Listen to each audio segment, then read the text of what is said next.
Most people do not see God at work in their personal lives and therefore do not know how to join Him. This Divine Appointments podcast is to encourage you in your faith, to open your eyes to seeing God's hand at work. My hope and prayer is that by hearing these stories, you too will engage where God is already working and discover God's mission for your life.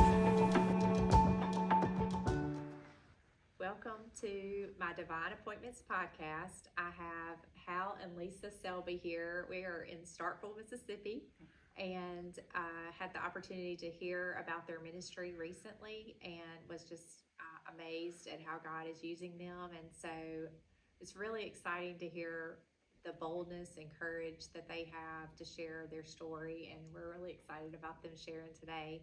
First, I just want to read my theme scripture, which is Psalm 105, verses 1 through 5. Give thanks to the Lord, call upon His name, make known His accomplishments among the nations. Sing to Him, make music to Him, tell about His miraculous deeds, boast about His holy name. Let the hearts of those who seek the Lord rejoice. Seek the Lord and the strength He gives. Seek His presence continually. Remember the miraculous deeds He performed, His mighty acts, and the judgments He decreed. So we have some miraculous deeds that have taken place in the lives of Lisa and Hal Selby. And they are here in Starkville. They you're a minister, a pastor of Adeton Baptist Church. And they have started a ministry called Refuge 461. And will you talk about your ministry? Yeah, be glad to. So we started this ministry probably, I think it was about 2009, and it grew out of our own experience. It's a ministry that's an outreach to those with unwanted same-sex attraction, and so we minister to those whose lives are impacted by homosexuality. And so right now we do it alongside pastoring the church here. We got involved in this ministry because our home and our lives was impacted by homosexuality. I struggled with same-sex attraction and acting out on that for far back as I could remember, and it was always something that I did not want in my life.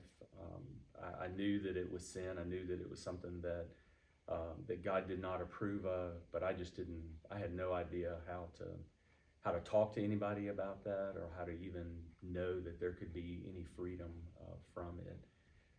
I was a pastor at the same time. That's a whole nother story, but I think a key thing in all that was that it was an unwanted same-sex attraction. It wasn't something that I was wrestling with whether I was going to identify as gay or anything like that. And I grew up in the 70s as a teenager, so homosexuality was not out and open. In fact, it was controversial. It was condemned by the church, and so it was the safest thing for me to do is just to be quiet about it and not to say anything and just try to deal with it. And I learned how to hide it on myself and just keep it secret, but all the time dealing with it and struggling with it and actively being involved in that.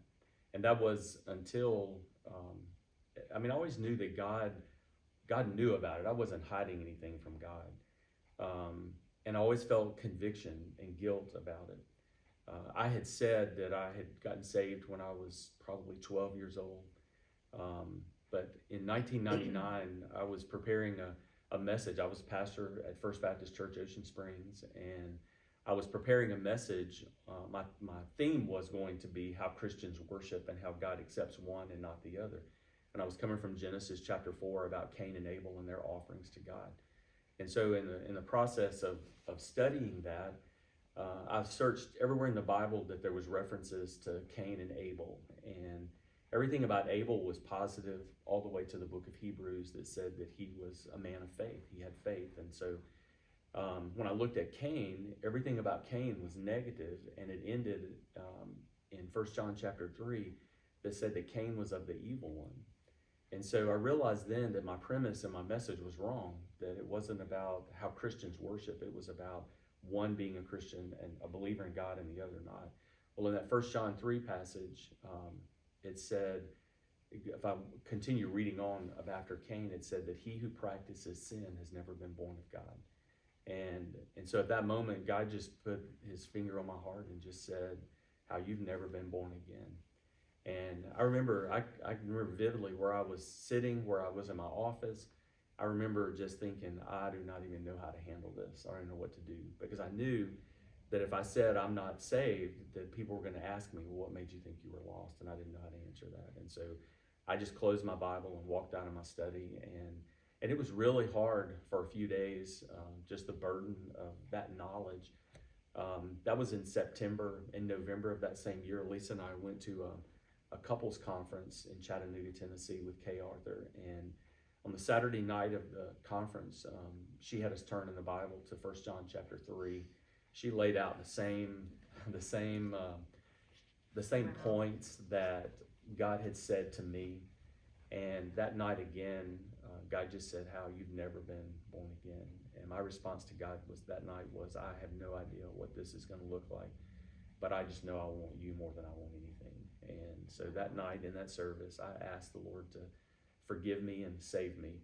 It wasn't forgive me for having same-sex attraction and the homosexual activity. It was, I was a sinner in need of salvation, and that was just evidence of sin is evidence, of that. And so that night I prayed and asked God to forgive me and save me, and he did. And I was thankful for that. I still didn't know how I would tell Lisa and, what I would do with all of that. And so I didn't tell her.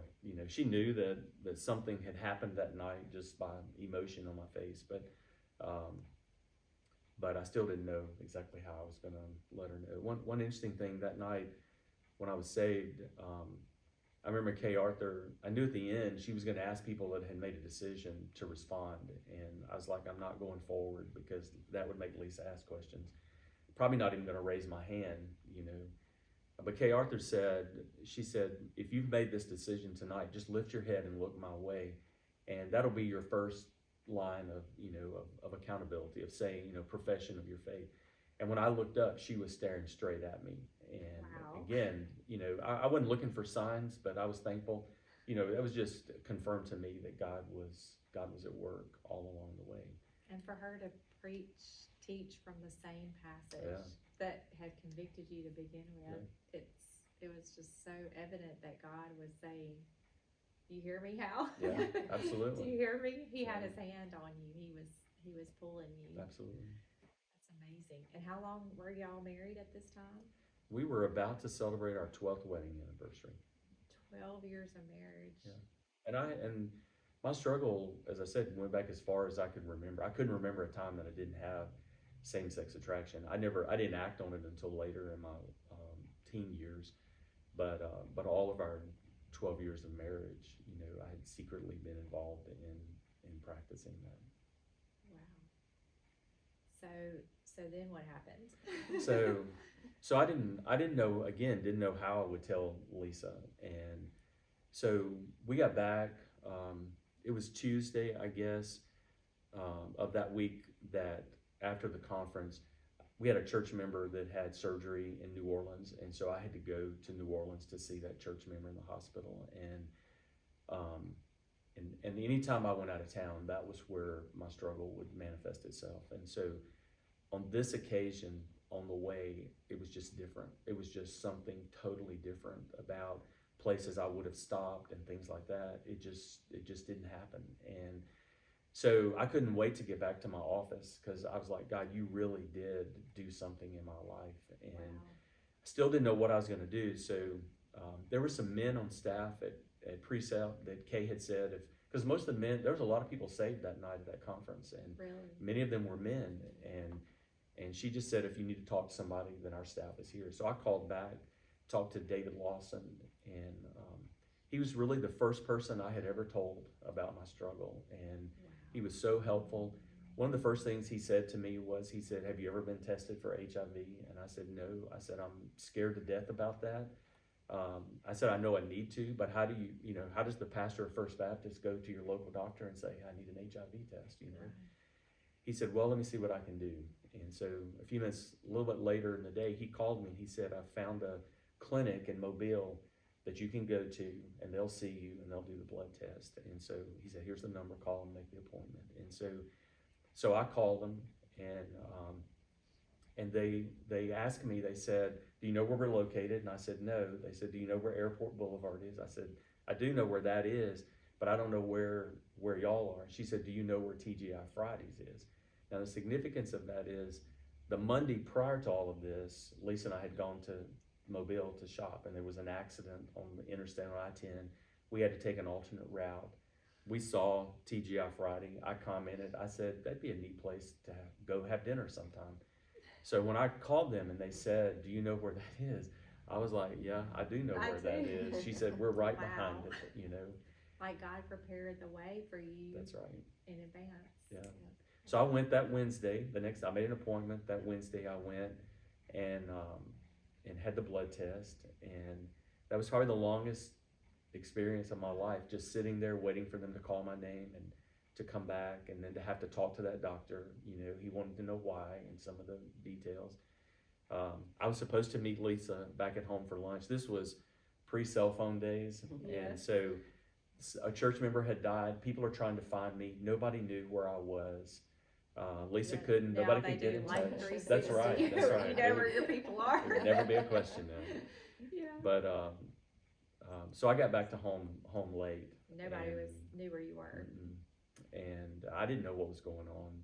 But all the way home, I knew that I would tell Lisa when I got home. And so when I walked in the door, she was a little bit upset that I was late for lunch. And plus the fact, all the pressure, everybody's looking for me and nobody knew where I was. This is the pastor's emergency. That's Someone right. has died and we need our pastor. So she wanted to know where I'd been, and I just said, I've been just driving around. She said, doing what? I said, just thinking about what? And so loaded question here. Loaded question. And so that's when I just broke down. And as she says, in her mind, she was thinking something had happened to our kids, or something had happened to her parents or my parents, or something tragic. And she took our daughter, who was 2 years old at the time, put her to bed. How many children do you have? Three. Okay. This is our youngest. The other were in school. So the baby was 2. Yeah. And the others were how They old? were in school. Okay. This was 99, 6 so and 8, or 8 or 9, something like that. Okay. I have to do the math. Okay. Yeah. But so we then sat down, and I told her I had something to tell her, and I told her that I had been saved on Saturday night, and I knew that she would be excited about that. But I knew that she would ask me, what made you think you were lost? And that was when I was able to just say to her, as far back as I can remember, as long as I can remember, including our 12 years of marriage, I've been involved in homosexuality. And Satan had convinced me that if anybody ever found out, that I would lose everything, I would lose everyone, and I would have nothing. And the first words out of her mouth were, I forgive you and I'm not leaving. And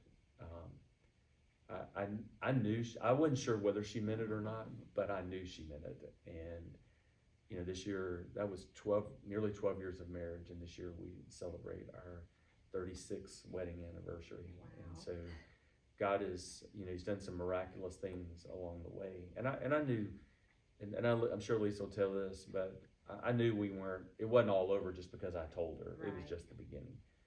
But the relief of being able to just say that for the first time and get that out of the dark and into the open was an incredible experience. And I'm so thankful. I know that, Lisa responded to me like I needed the response. You know, I needed to hear that.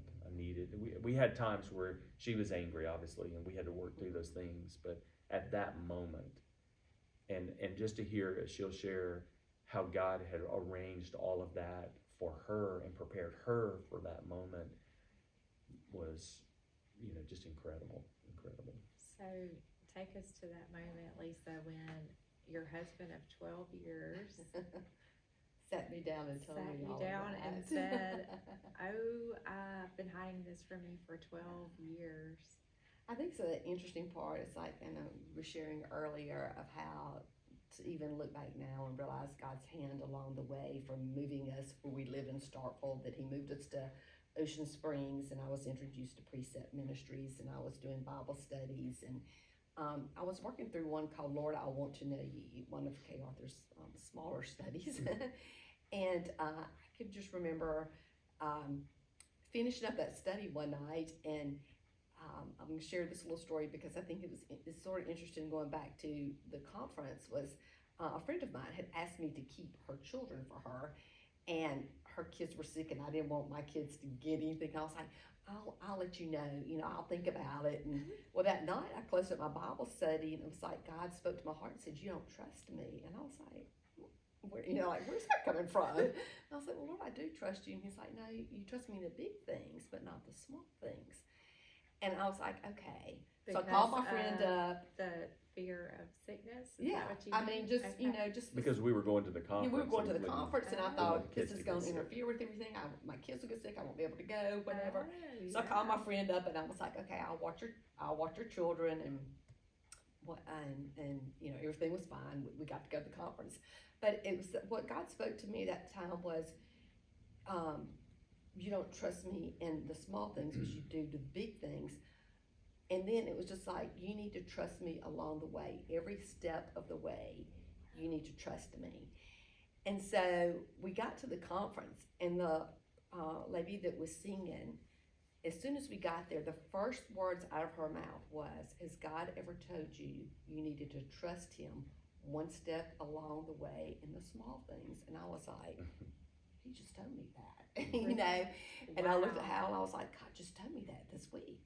Well, then when we got to the end of the conference, and we were singing at the end of the conference, Hal was just weeping, and I thought, "Okay, God, evidently you've done something in Hal's life. I can't imagine, because he's been a pastor for 20 years, what you've done, but By the I'm way, just pastors can't learn anything new, Yeah, right? yeah. Or, and so Perfect. again, just seeing how God had prepared everything along the way. So that day when he came home, and I did question him, and he just, mentioned all those things, and I took our child back to her room to lay her down. God brought to my remembrance a time, just a thought, like a passing thought that'll come into your mind, where just at any time. But he brought this thought to my mind of when Hal proposed to me, and there were things that I needed to tell him. And before we married, that I felt like he needed to know. And so as I shared those with Hal when he was proposing to me, he asked me, he said, "Have you gotten that right with God?" And I said, "Yes, I have." And he said, "Well, then if God has forgiven you, who am I not to forgive you?" And that was just a passing thought as I was putting my child down, the forgiveness that I had received from him and from God, and just the importance of that. And so I was walking, we sat down on our couch. We moved from the eating area, our dining room, into our living room, and we sat down on the couch, and I just looked at him, and I said, "Well, have you been involved in adultery, pornography?" I just named off lots of things I could think of that maybe a married man could be involved in. And he looked at me, and of course, just weeping, and said, "For most of my life, and including our 12 years of marriage, I've been in bondage to homosexuality." Well, I knew I was supposed to say, "I forgive you." And I always say, in and of myself, that would have not been possible. I can tell you that right now. And just because God had put that on my heart. And so I was able to look at him and say, "I forgive you. I'm not leaving." And I've mentioned many times before, this was something big. It's not something that I was like, "I forgive you. Let's just push this aside and let's live our lives." No, this was something big. And it took us then, at that moment, getting on our knees before the Lord and saying, "Where do we go from here? We don't know what to do. This is bigger than us."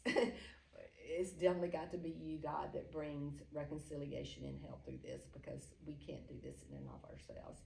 And so, so that's what we did. We entrusted into his care and allowed him to take and bring the healing in our marriage, that we could sit here and say we're celebrating 36 years of marriage right now. I think that was one of the main points, your story alongside Hal's that I was so touched by the first time I heard it is, yes, God was wrestling with Hal and drawing him to himself and putting his finger on him, but if you had reacted another way, if you had not given him that forgiveness, what could have happened? Right. I mean, and it shows me as a wife how I need to be in prayer and I need to be walking closely with the Lord to be able to respond the right way to my husband and my family. One of the verses that he gave to me was Ephesians 4:32 that says, "Be ye kind one to another, tenderhearted, forgiving one another, just as God in Christ has forgiven you." And I think that's one of the things that we all have to remember is we've all received the forgiveness of God through Christ. And so I really didn't have an option. Forgiveness is, I think people would say, yes, I did forgive him, but there was a process and so much that we had to work through along the way of different things that had to be talked about and discussed in forgiveness. And I say this, I want to say this too, because I think it's important to realize that not every marriage ends the way ours did, okay? God healed our home, healed our marriage, and we're still here celebrating. But there are people whose lives don't end like that, whose husbands decide, or spouse, husband or wife, decide to go and pursue that life, whether it's adulterous, homosexual, heterosexual, whatever. They leave the home and pursue that, and there's not anything you can do. And my heart grieves for them, because I can sit here and say that God restored my home, restored my marriage, but forgiveness is still a key aspect, I think, no matter the way it may turn out. Oh, that's a good point. Absolutely. Because you don't want that unforgiveness to eat at you and the bitterness that it can do and tear your life apart, so forgiveness is. And that's an part of your important aspect. ministry with Refuge, 461 is you. Comes from Psalm 46:1. God Yeah. is our refuge and strength, a very present help in time of need, which he was. Which he was. And it was not only a commitment and walking by the Spirit, like in your mind decision, even though your heart was breaking, I'm sure. Well, I will ask you to come back next time for the continuation of discussion with Hal and Lisa Selby about their ministry and what their healing looked like, and to remember the miraculous deeds that God has performed in their lives. Thank you for watching. Thanks so much for watching this episode. Now you engage where God is at work. Please make sure to like and subscribe so you will be notified of future episodes.